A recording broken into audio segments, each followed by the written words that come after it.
प्रहलाद जी ने भक्ति के 6 साधन बताए। सुनने कि नहीं सुनने? बैठ जाइए आप लोग। किन किन को सुनने भक्ति के 6 साधन? बड़े ध्यान से सुनना, काम आएंगे।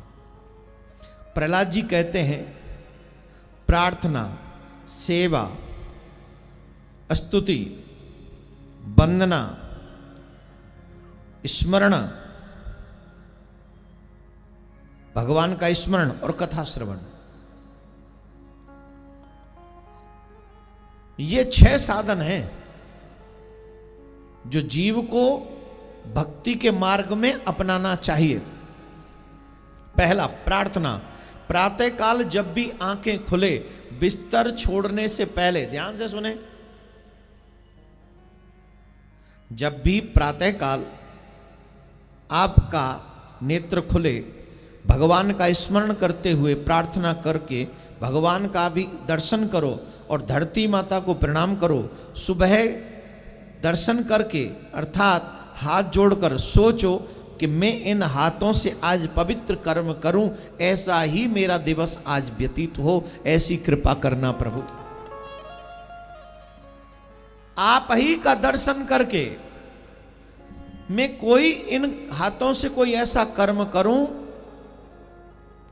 जिस कर्म को करने से आप प्रसन्न हो जाएं। बड़ा मार्मिक शब्द है, ध्यान से सुनेंगे। मेरे आज पूरे दिन में कोई कर्म ऐसा होना चाहिए जिस कर्म को करने से आप प्रसन्न हो जाएं, ऐसी कृपा आप जरूर कीजिए। और ऐसा कर्म मेरे से बने, पवित्र कर्म करूं मैं, परमात्मा को मेरे घर आने की इच्छा हो जाए। हाथ क्रिया शक्ति का प्रतीक है। इन हाथों में सत्कर्म ही, इन हाथों से सत्कर्म करूंगा, ये भावना रखो। शिवो भूत्वा शिवम यजेत, कल्याण रूप बनकर उन कल्याणकारी की पूजा करो। प्रातः काल में आप जब भी सुबह उठे तो बिस्तर छोड़ने से पूर्व अपने दोनों हाथ मिलाकर, उन हाथों को जोड़कर, उनको देखकर, उन हाथों को प्रणाम करके ये श्लोक बोलना चाहिए। कराग्रहे वसते लक्ष्मी, कर मध्ये च सरस्वती, कर मूले तु गोविंद, प्रभाते कर दर्शनम। आजकल तो लोग प्रभात में कर का दर्शन नहीं करते, कप का दर्शन करते। जब तक बेड टी ना आ जाए तो ना उनकी बेड ना उनकी टी उठे ही ना। चाय लेट हो जाए तो महाराज बढ़ा देता है।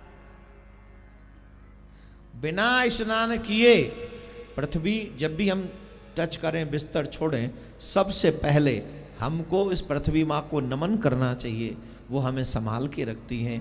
इस श्लोक का उच्चारण करते रहना चाहिए और हाथ में, दोनों हाथों का दर्शन करके भगवान से प्रार्थना करते रहनी चाहिए। यही कुछ कार्य करते रहने चाहिए।